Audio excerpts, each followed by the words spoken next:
I'm Cesar Manzano. This year, the wrestling team had a great season. The team made it to the state semifinal and ended in 6th place.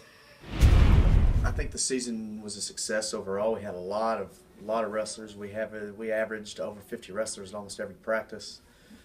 So we had great numbers out. We had great enthusiasm. A lot of guys were out that had never wrestled before. We had probably 5 or 6 guys who had ever, maybe 6 or 7, that had wrestled before. And those guys were good leaders. They helped bring other guys up to speed. And we learned a lot in a hurry. And we had to learn a lot in a hurry because we had really tough, stiff competition this year, as we always do. I would say the season was a success. We took some licks along the way. We got beat really bad by Cleveland one time.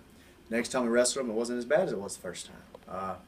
Every time we wrestled, some teams we wrestled twice, and they may have beat us fairly soundly the first time. Whenever we've been wrestling a month, after we've been wrestling 2 months, we were a different animal, and we ended up upsetting some teams and had some really close calls with some teams that had beaten us by a good margin. And a lot of that's just guys having confidence in themselves and gaining confidence and beating guys who had beat them before. Whenever we go into state duels, which is the very last event of our season, there was a 24-team field, and there were a lot of teams that are really big names that everybody across Georgia knows. And we came out and made it to the semifinals by upsetting at least 2 teams.